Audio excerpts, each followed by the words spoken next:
I'm Theo. And I'm Juliet. And this is Apologies Accepted. We offer an entertaining look at some of the big issues in history by examining public apologies of the famous and infamous. We're looking at politicians, serial killers, actors, and you. Send us a public apology you would like to make, and we'll read it on the air and give you a chance to redeem yourself, or just get some guilt off your shoulders. We're here for you. Once a week, maybe more if you're really, really sorry.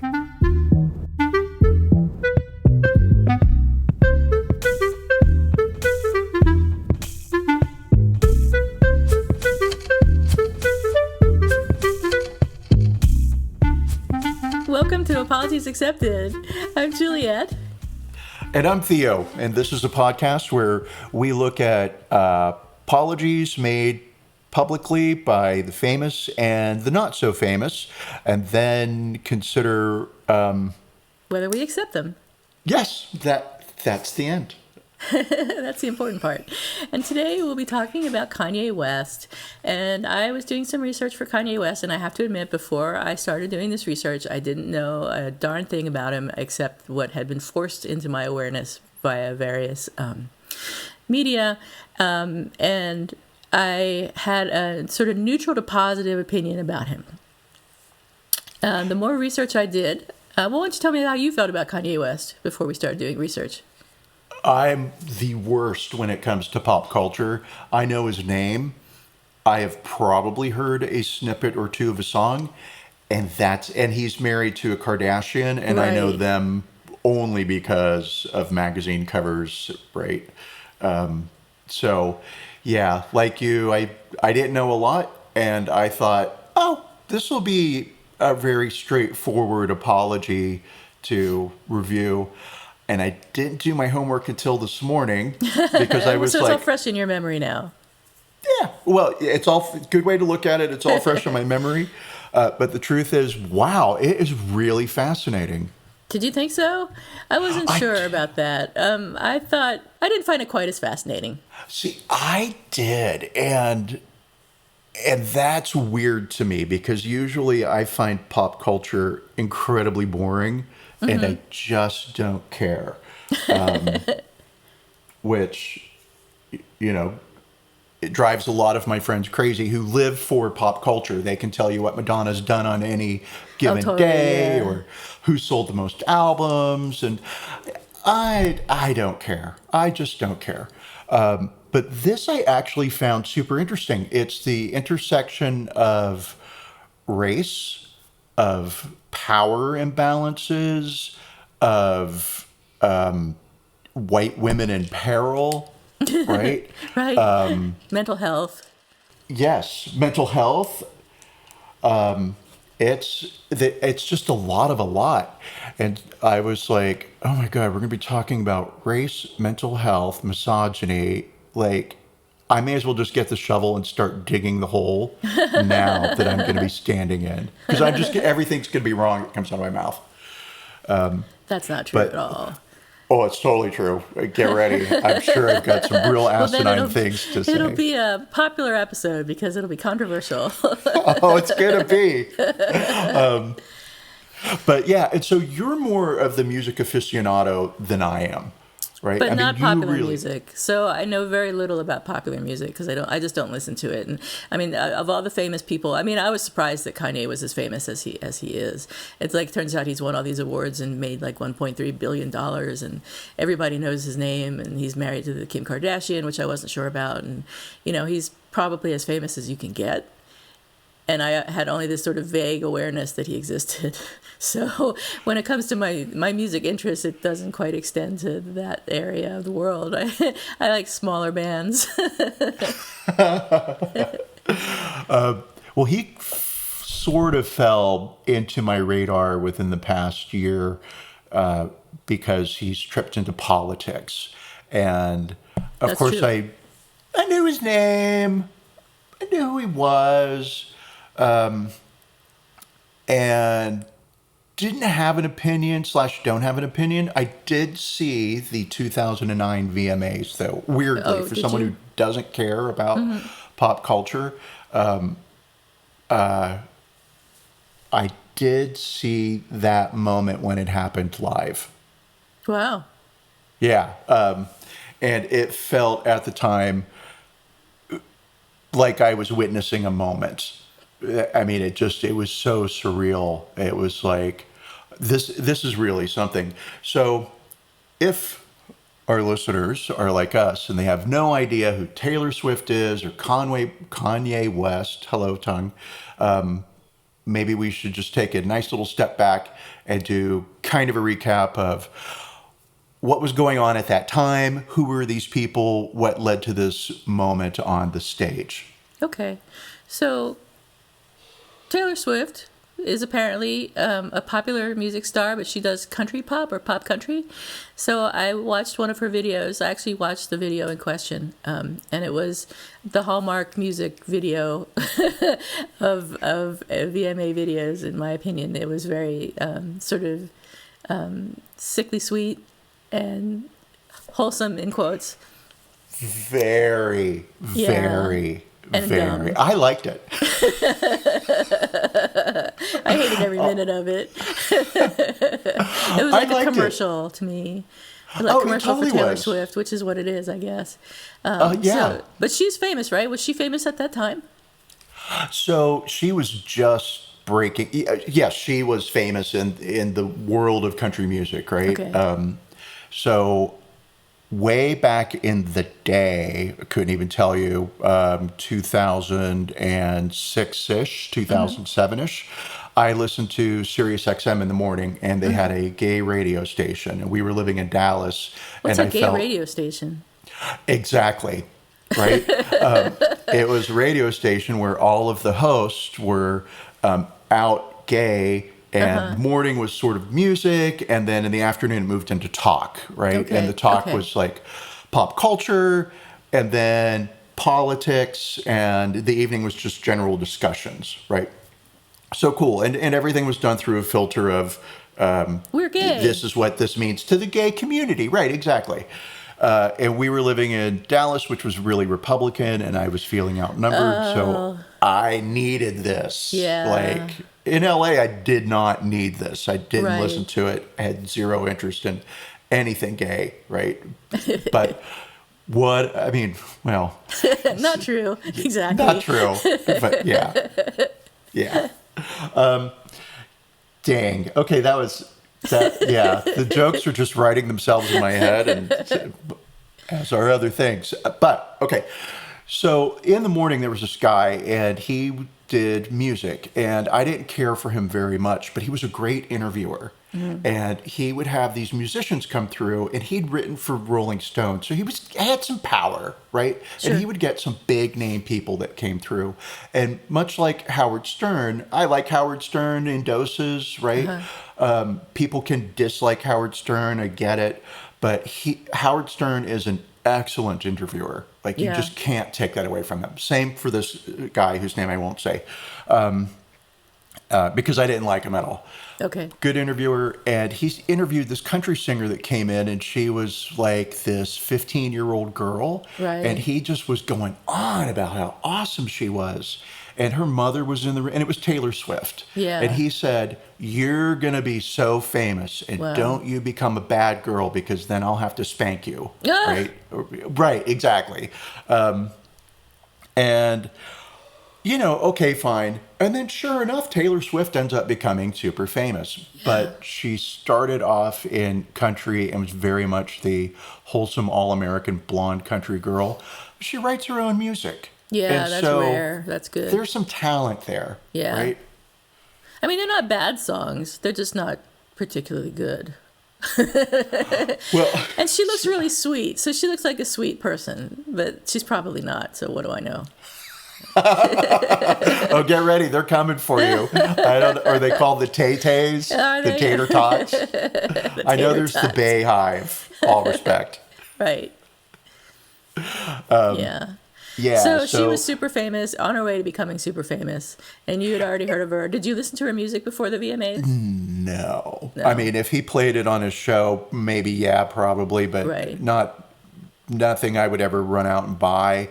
I'm just not a country western fan, right? Or a country fan, period, full stop. Yeah. Except for the Dixie Chicks. Thanks, ladies. Right. You spoke truth to power. The chicks. Yeah. So, well, now, right? Yeah. But so, let's see. So Taylor Swift was this country star who was nominated for one award in 2009, which was Best Female Video.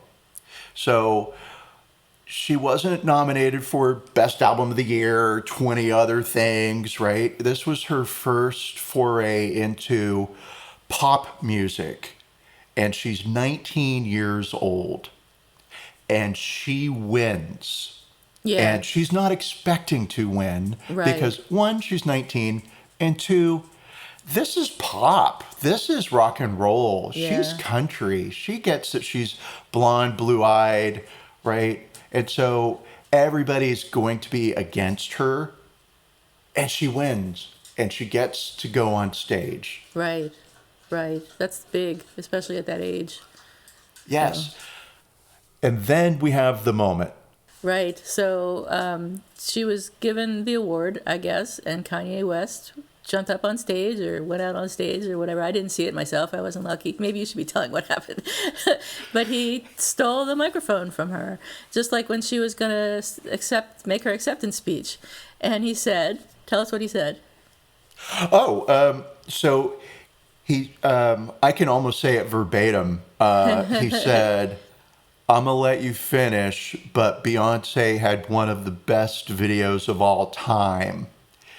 And Yeah. I think that might have just been it. And then he got off stage and hands the microphone back to a very confused looking Poor thing. Taylor Swift. And I think Katy Perry summed it up best. It felt like we had all witnessed Kanye West stepping on a kitten. Yeah. That is It kind of how she was- comes across, like a kitten. Yeah, I can see that. Yeah. She has such a sweet persona.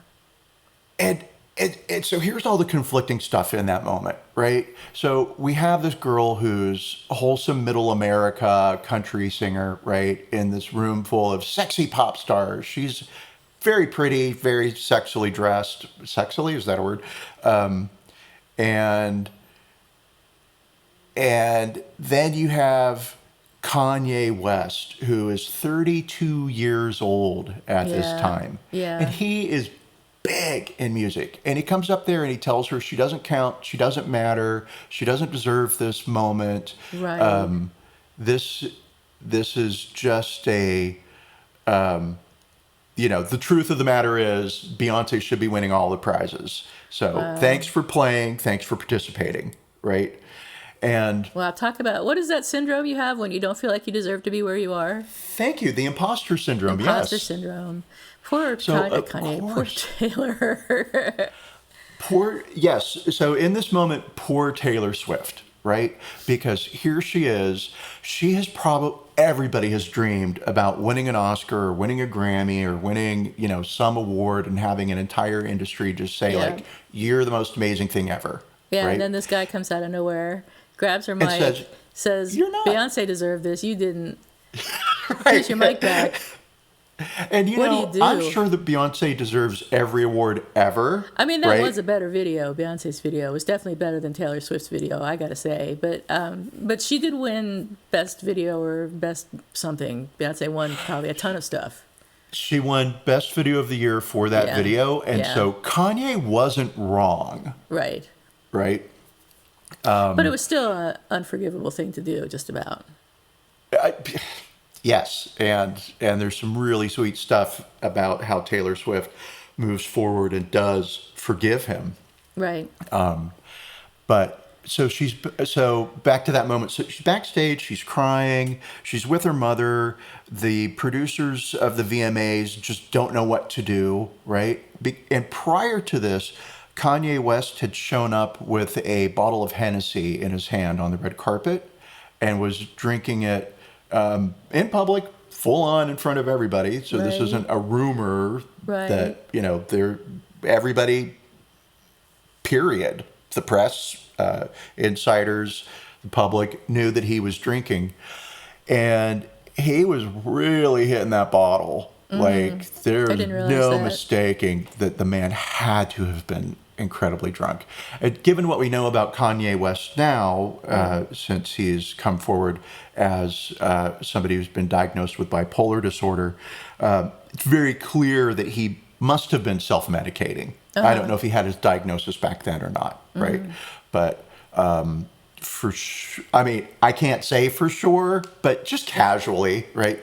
For sure he was self-medicating. Right. So we get into how responsible is he for his actions. And I'm not one of those people that says, oh, drunk people aren't responsible for what they do. You're 100% responsible for what you do, right? But then we have the specter of mental illness. And so how responsible is Kanye for what he did, right? Yeah, well, I'm with you. I think people who drink are responsible for what they do, and people with mental illness are also responsible for what they do, but maybe to a lesser degree. I don't know. He may not have been able to prevent himself from acting out in some way, but maybe he would have been able to prevent himself from grabbing Taylor Swift's microphone and telling her she didn't deserve the award she just won. So he had to have known on some level that that was not appropriate, or really in any way benefiting Beyoncé. Oh, yeah, no. And I would say, given the mental illness and the drinking, but also just the fact that, like, you've got a bunch of celebrities who are young, they're irresponsible. They make a ton of money doing what they love. They live in a world where people are yes, yes, yes all the time. They don't live in the real world. Right. And you've got all these people together in a room. That's a lot of egos. Yeah. Right? So the people who are responsible for that moment are the producers of the show. Right. How in the world did you let somebody get up on stage? Do they have security on stage? I don't know how that works. Do they just let anybody walk out there, or do they have people like guards preventing you from walking out on the stage? I guess When they I won probably my don't VMA, apply to Kanye. Yeah, when you won your VMA. Yeah, there was a lot of security. No, I think, the VMAs kind of prided themselves on being different from the Grammys, right? So the VMAs were a lot looser, a lot more fun, a lot more unpredictable. It was MTV, the big disruptor of the music industry. They're the ones that destroyed radio, right? Packaged this idea of celebrity that we now have today. Was Kanye responsible? Yes. How much, to what degree? Debatable. But the producer's 100% responsible. Yeah, And that's for sure. I'll put the blame there. I think that what compounded Kanye's responsibility was, well, he did apologize to her. So apparently a few days later, he apologized on his blog, and he said, I'm really sorry, and I talked to Taylor's mom, and she said the same thing my mom would have said, and Taylor's very talented, and I'm in the wrong for going on stage and taking away from her moment. And then he goes on to say, Beyonce's video was the best of this decade. I will apologize to Taylor tomorrow. Welcome to the real world. And then, it's like he alternates between saying, Taylor, you're very talented, but Beyonce is better. And I'm really sorry that I did this to you, but screw you, sort of type of thing. I'll apologize to you later. and I didn't think that was, he probably wasn't drunk. Well, he might have been drunk when he did that. It was not a picture-perfect apology. no. And what I like about the 2009 VMAs is all of the, what am I saying? So what is it that I liked about the 2009 VMAs and this moment? And what I liked is that you saw this play out on stage and you felt bad for Taylor Swift. Sure. Right? However, if you agree that Beyonce should have won, fine, terrific. It's a stupid award. Who cares? Right?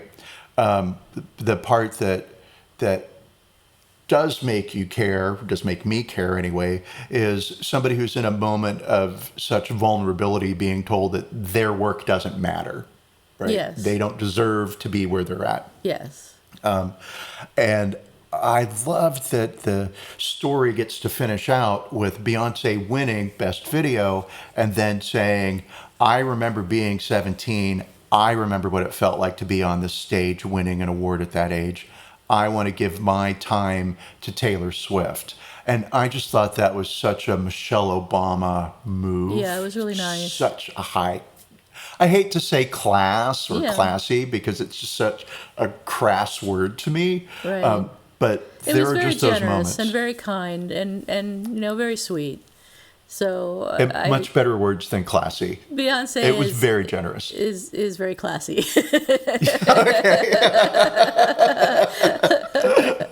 So good for you, Beyonce. I hope you live forever. Oh, she will. She's going to have one of the best lives of all time. Yeah, I bet she does. Oh, she totally does. Sorry, Yeah. I'm sure. Taylor Swift's life is probably Beyonce, call and pretty let good, us know. too, I think. Taylor Swift's life is probably pretty good too. I think Taylor Swift's life is great considering that she's really, and I think that she's talented. I think she can sing. I think she's a good songwriter from that one song that I heard. I've probably heard maybe three Taylor Swift songs in my lifetime. But, and this is terrible and I'm just going to say it, she's really a teenage girl writing in her diary every night. It's just I we agree. all get to see I agree. what she's writing. Yeah, she doesn't really tackle the questions of the age. She sort of writes very personal songs, and she does seem to have a certain level of immaturity and the things that she focuses on. And Tater Tots, I'm telling you, don't come for us. Well, prove us wrong. I mean, maybe we haven't heard the right Taylor Swift songs. So please send your email to us. We'll let you know what the email address is at some point in the future. Right. We may be apologizing to you at some That's future right. point. We No, might be apologizing never to know. you. I mean, certainly I could never pull off that level of artistry, so I'm not Oh, saying yeah. that Yeah. she's not great. I'm just saying that Right. given my high standards of music. She's very right? talented. She's just not to our taste. Right. I mean, it's just a stereotypical sad girl in a room writing in her journal. And Yeah. hi, I can say that because that was me when I was 13. Sure, with so everybody, I yeah. recognize kindred spirit. But so what I do, okay, so this is what I thought all of our Kanye West apology would be, right? It was this moment in the VMAs, and I forgot, like, there was all this intrigue between them and all Right. these apologies. And It this, went on and on. So he never called her, stopped. supposedly privately reached out to her somehow. I assume he called her, but I don't know. On 2 days later, and she later said in an interview with ABC Radio that Kanye did call me and he was very sincere in his apology, and I accepted that apology. And she said, the support I got from other artists and from the fans and so many people sticking up for me, that's what got me to the place where I could accept that apology. So you'd think it would end there, but it does not end there. Not by a long shot. Not even close. They So if can't. If this were where it ended, I would be like, it wasn't a great apology, but we'll let it go. Because if it's good enough for Taylor Swift, then, we'll consider it potentially acceptable. Totally. And there's this really sweet moment. And so we've said that Taylor Swift is known for singing her diary out loud, right? And she wrote an album, I think it was called Lover. And in that album, there's a song that people thought was all about her feelings toward Kanye West, and the song's called Mean. Yeah. And it turns out that's not what that song's about at all. It's about a group of people, not Kanye West. She did write a Kanye West song, and it's called Innocent. And that song, it was her, and I lost the quote. It really struck me. She said, I was writing a song to Kanye for Kanye. Right. Not Right, about to let him, him but know. to him. Yeah. Yeah, that's it exactly. So Yeah. the song wasn't about Kanye, it was to Kanye. And I thought that was so lovely because it's such a giving thing to say, okay, yeah, you've hurt my whatever the situation. Yeah, you've hurt my feelings, but not only do I understand where you were coming from and I accept your apology, but I'm going to make something for you, right? Yeah. I mean, Jesus, that's just emotionally mature. I was like, wow, what an amazing thing. Then it gets real immature. Then there's all this nonsense about Kanye wrote some song. And mind you, this is what, 8 years later, where famous. Well, I don't know when. Oh, that was later, but in 2013, there was some. I guess it was Gawker came out with some audio that they found somewhere. I don't know how they got this. That Kanye West was out to dinner in New York, and he said something along the lines of, Eminem criticized my lyrics, so I rewrote them, and because of that, Taylor Swift can't win over Beyonce. As long as I'm alive, he said, if I'm alive, kill me then. As long as I'm alive, you're going to have to deal with it, because there ain't going to be no more motherfucking Elvises with no James Browns. And that was like, oh my God. So he's obviously likening Taylor Swift to Elvis and Beyonce to James Brown, and saying the only reason that Beyonce didn't win that award was because she was black. Right. And or Taylor Swift is stealing the work of black people. And I don't know that black people would write the type of music that Taylor Swift writes. In fact, I tend to think they would not write such crap. But that's my opinion. I might get crap for that. But it does not seem to me to be music that black people write historically. I think it's more the exception when you meet an African American or black person who likes country music a lot. Well, the folk music was historically black, and not just folk, but blues. And country music, I think, is based on folk and blues. So it's sort of a more American flavor of those genres. So that white people have sort of stolen from black people. So like a watered down version, maybe. So I can't speak to that. I know that country music has its roots in Appalachia, which has its roots in Scotland, because everything in the world comes from Scotland. I'm married to a Scottish person. And so I know that a lot of country words like y'all, is actually a Scottish word. And that a lot of I don't want to call them riffs. This is where I don't know anything about music, right? But just a lot of the structure of country music comes straight from Scottish folk music. Is this what your husband tells you? I read this somewhere, but yeah. And it's always been weird to me that country music's big in Scotland. Like, people like it. Yeah. And I think of it as such a uniquely American genre that it's always weird to me when a foreigner likes country music, and I immediately follow that feeling of weirdness up with, oh, but they don't know any better. They're not American. They don't understand. They don't know. Yeah. The dog and the pickup and the shotgun and, all of those tropes. But yeah, so there is this weird thing that you can start picking apart where we have power imbalance, we have men versus women, we have the stereotypical, because here's an argument / an idea. Taylor Swift is this blonde white young girl who's being imperiled by the black man who's come onto stage and threatened her, right? And so is the level of response of sympathy that Taylor Swift received, how much of that is race-based? And I can't speak to that. I would guess. It's got to be looked at, right, by somebody who's not me. Right. Because here's where I start digging this hole. I'm just gonna. No, I think that's an interesting point I hadn't thought of before, and I think there's some truth to that, and there's also probably some truth to what Kanye was saying about Beyonce losing to Taylor Swift being in part due to racism. So I still it just boggles my mind how Taylor Swift's video could win over Beyonce's in any category. So he may be right about that, but he still should not have done what he did. Yeah. Oh, I mean, the way that he did it. So I think you raise a good point. It's not that his point was invalid.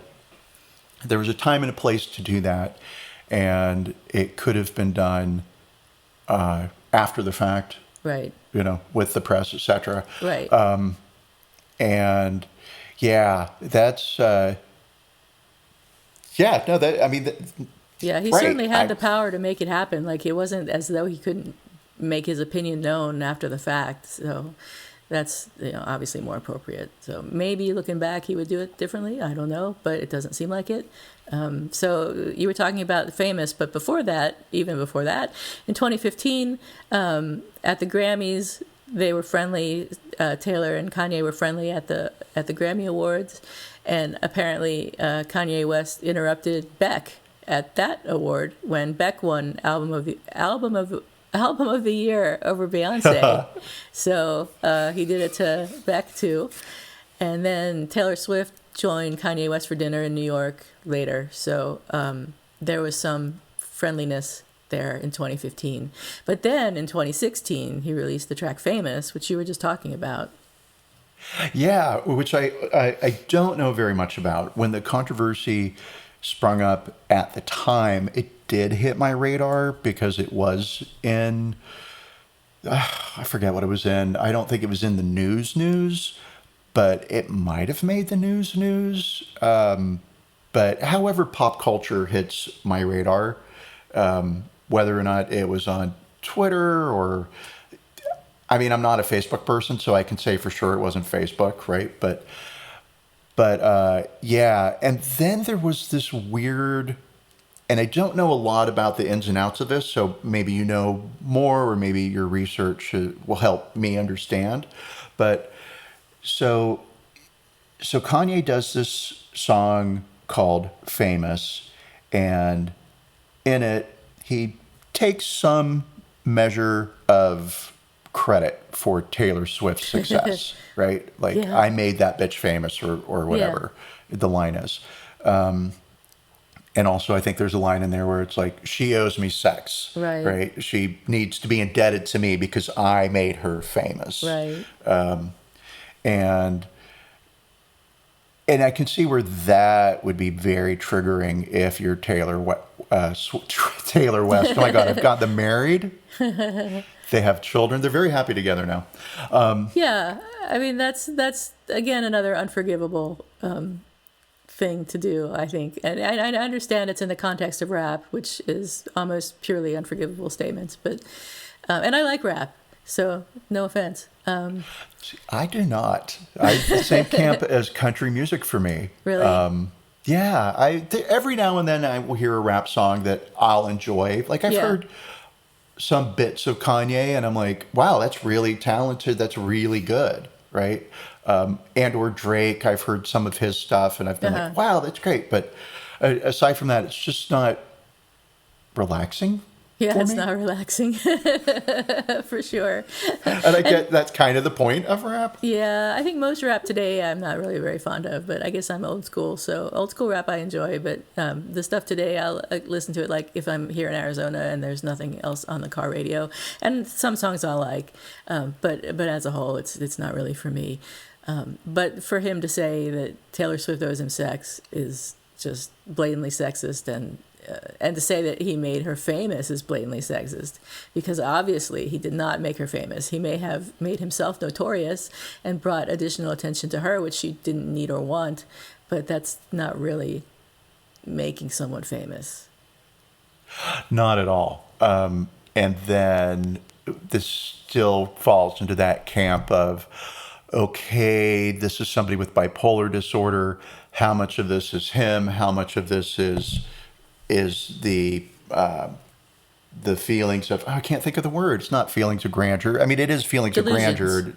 Delusions of grandeur. Delusions of grandeur. Thank you. Yeah. So is it that aspect of... Well, at this point, though, I don't know when he said he was bipolar, but I was just going to say that at that point he probably should have been medicated for it. But it is tricky to take medication for bipolar disorder. I think most people I know who have had bipolar or have bipolar disorder who are medicated for it are unhappy with the medication. They say it makes them very sort of flat and drugged and more like the low side of bipolar than the more fun manic side, which is fun up to a point. But there's really no good choice, no good treatment option for people with bipolar disorder that I'm aware of. So it's tough, and I would understand somebody not necessarily wanting to take their medication if you were bipolar. I can't say what I would do in that case. But hopefully, if I were going on stage at the VMAs and saying that people didn't deserve their awards, I would consider medication. But maybe not. It is tough because you're right. I have two very good friends who both have bipolar disorder, and to varying degrees. One has a more severe case than the other. And for one of them, the medication is life-changing and life-saving. And for the other one, the medication is something that is best avoided because life is a shopping spree. And I am going to be a goddamn famous movie star. Doesn't matter if I'm 70. It will happen. Yeah, well, you're kind of making light of it, but that is kind of the feedback I get from people who take their medication for bipolar disorder. So, and I guess I don't know why I feel I should admit this now, but I have chronic severe depression, and I take my medication, which I'm not too fond of, but it does work for me. So if it didn't work, I probably would have a different opinion about it. Or if it made me feel really down all the time, which I already do, I don't need to take medication for that, I might not take it. So I totally understand. But I still feel Kanye is responsible. Ultimately, if he's not responsible, who is? There's nobody else out there to take the responsibility. There's not, right? And so that also opens up questions of like, how responsible are any of us for our own actions, really? And right. Do we have free will? I don't know. Probably not, actually. So where does that lead us? I don't know. There's no point in having an Apologies Accepted podcast if we're going to say we don't have free will.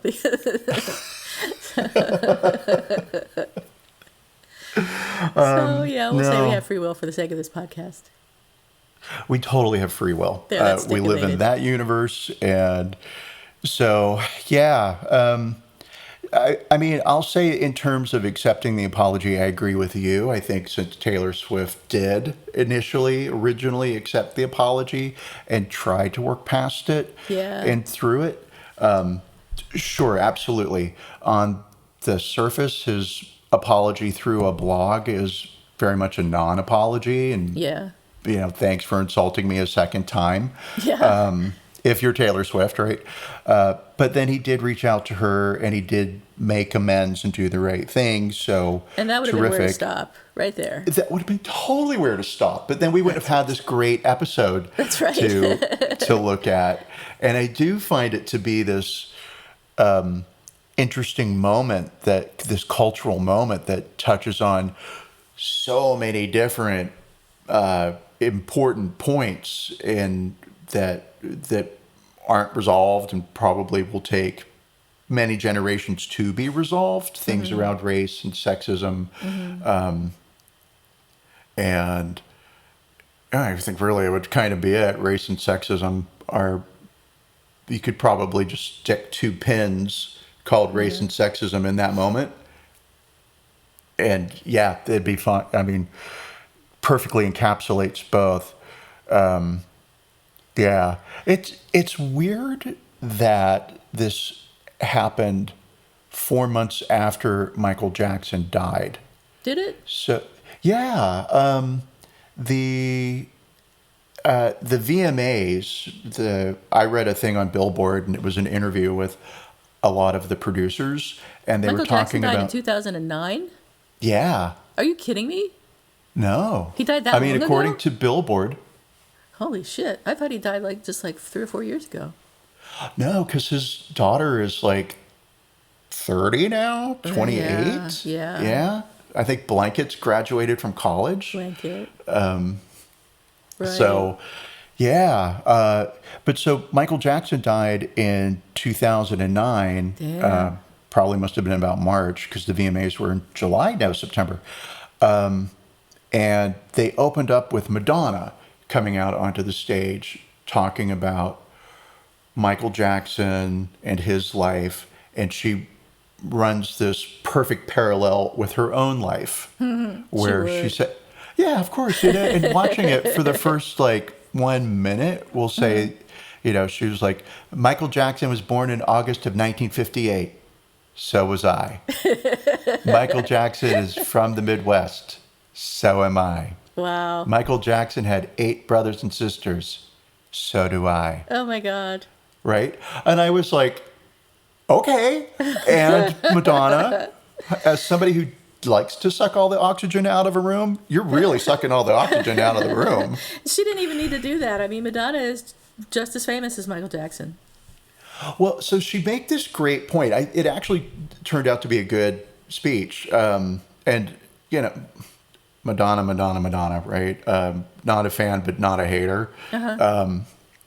So what she says is that Michael Jackson lost his childhood. She lost her mother. She's real quick to point out that he became famous at like 6 years old, 8 years old, and she lost her mother at 8 years old. And she's like, that's where things diverge. I lost my mother and I spent the rest of my life looking for a mother figure. He lost his childhood and he spent the rest of his life trying to recapture his childhood. And she did a really good job of addressing the weirdness of Michael Jackson, air quotes around weirdness, because I know people have, there are big feelings about Michael Jackson still to this day. Yeah. And I have my opinions, but Sure.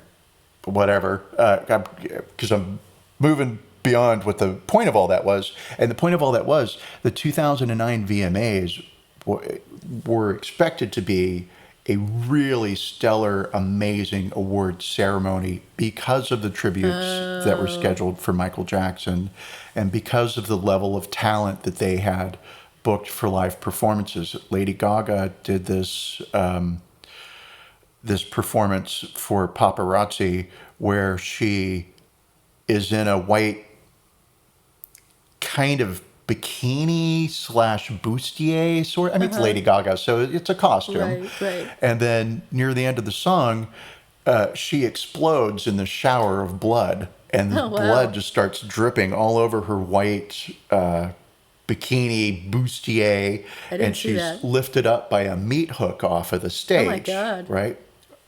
Right, exactly. And it's all about the price of fame. Right, the cost of fame, and then you have this moment with Taylor Swift and Kanye West, which was completely unscripted, but also gets to the price of fame, the cost of fame, right?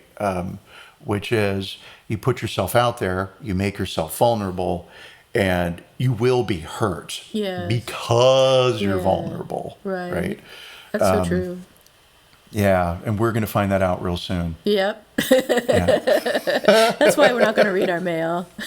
Just kidding. Please write to us. So what have you been up to? Oh, wow. Let's see. What have I been up to? Does anyone owe you an apology? It's so hard to really collect the apologies that I am due because I am trapped inside my house with COVID. But let's see. I don't think so in real life. Like I can think of a ton of, I mean, maybe people owe you apologies from your past. I think that would be legitimate if you want to go back there and talk about how so-and-so owes you an apology for stealing your pencil in 3rd grade. I have a good apology. I have somebody who owes me an apology. Who? That it relates to the music industry. Awesome. Okay. So is it me? It is you. How dare you? How dare you hide your love of rap Sorry, from me? man. No, I knew that about you.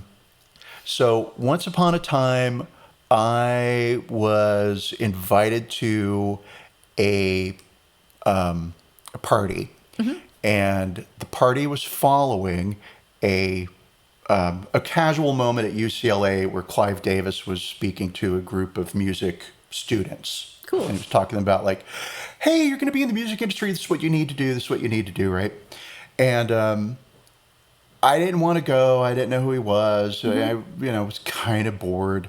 And the guy that played for Elton John was a professor at UCLA. The piano guy, Bernie something, I think. Common, yeah.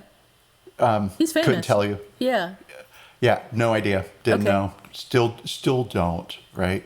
But he was at the piano and he was playing. Clive came up Wow. and talked. And so great. And then near the end of it, this girl came running through the crowd. And I don't know, maybe there were like 300 people in the room, right? This is like a classroom, auditorium-sized classroom at UCLA. And she said something like, oh, Mr. Davis, you're so inspiring, and you've always told people to take a chance, so I'm taking a chance. Here's my music. And she handed him a cassette, and he said, Oh my gosh. great, thank you. I'll throw this away when I get home. Basically, that's what he did. And so I went to a party of 20 people, maybe 20, in Clive Davis's suite at the Beverly Hills Hotel, right? Nice. And so, no, horrible. It was Aw. awful.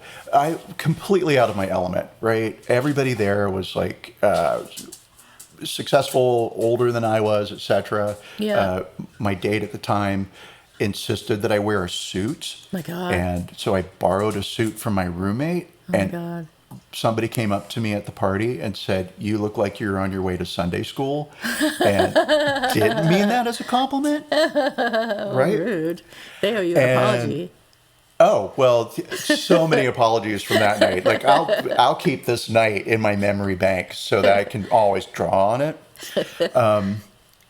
And so I said at some point to my date, hey, you should ask Clive to play that tape. And he said something effective like, no. And then, hey, Clive, Theo wants to ask you something. Oh, God.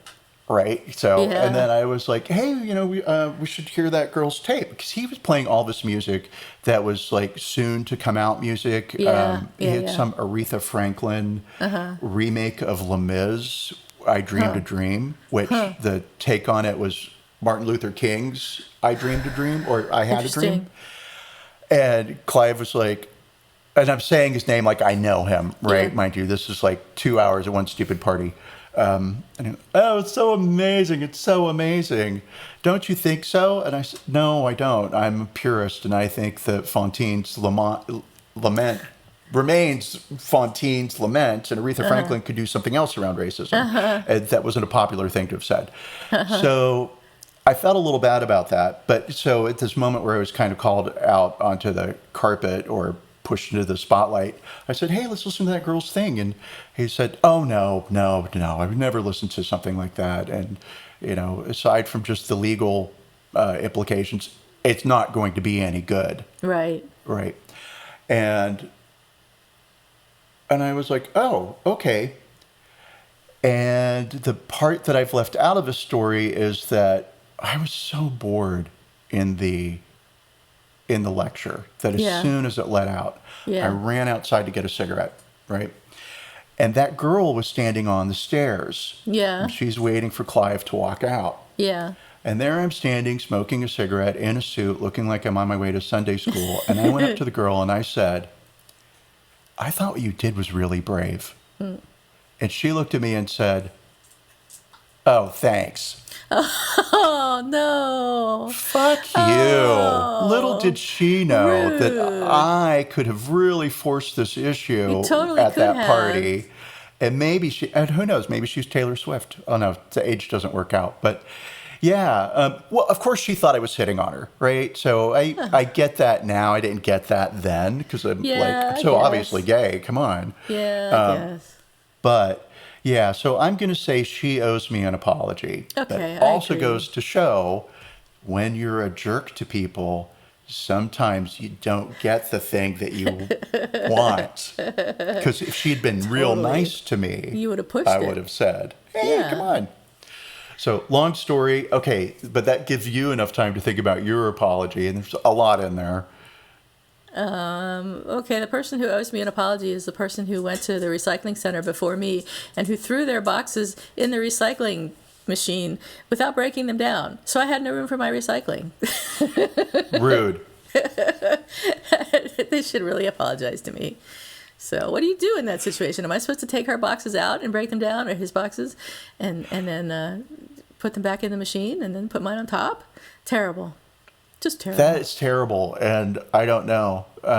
I've only been to a recycling center that's the quality of twice. apology I have because of COVID. So, if I were getting out and about into the world, but the only place I've been this entire week is to the recycling center and to the Circle K maybe once. Maybe I went to the Circle K, I'm not sure. So, there you go. Otherwise, I've been sitting at home with my dog, and my dog has nothing to apologize for. Dogs are perfect beings, so never, ever, ever. Yeah. All right, what are we going to do next week? Great question. I don't know. We have a catalog of apologies to pull through. We better go look at our list. We'd covered some that went a little heavy, and so I kind of thought the Kanye one would be a light one, and it was comparatively. Right. So, yeah, I'm I don't know. As we go on, we'll be able to more carefully modulate the length of time that the podcast take, because I think the first one was 2 hours and this one is probably going to be under an hour, but we'll get better at it, we promise. And we will also get better at letting you know things like how you can participate. For instance, we have a website, apologiesaccepted.net. Yes. And yay. On our website, we have a little box for collecting apologies. So if there's somebody that you would like to apologize to, or if there's an apology that you received you would like to share with the world. Or an apology that you deserve. Apologies you deserve. Kind of apologies you will never make. Why not? There you go. I will never apologize to so-and-so for this terrible thing I did. So, yeah, send us content. Not that we need it. I could talk for 3 hours straight, no problem. I think, once we get the email up and running, we'll have tons of interactive content on this podcast, so to speak. So we'll have apologiesaccepted.net, where you can go now, and we'll have our email address. You can contact us from apologiesaccepted.net and let us know your opinions about this podcast if you feel the need, and the apologies that you have accepted and deserve. Right, but no apologies from us. Yeah. We are the apologies given. This is apologies accepted. I'm going to owe an apology to our producer. I just laughed so loud and hard that I spiked the audio. Yeah, he is going to hate me. Yes, and our audio engineer is Brent, so thank you very much, Brent, for your time and devotion in making us sound good. Yes, and doing all the work, because it's been great. I am in love with that T-shirt design. Oh, we have a T-shirt. So once we will get the T-shirt design up on apologiesaccepted.net, so you can buy your very own T-shirt, and it says, what does it say? 100%. Apologies accepted.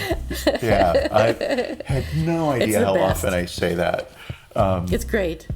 It's perfect. We needed a merch idea, and now we have merch. Now we have merch. Yeah, what absolutely. More could we want? So, all right, so that's enough for today, I think. Thanks, everybody. Come back next week and accept any apologies you feel are worthy. And never say you're sorry.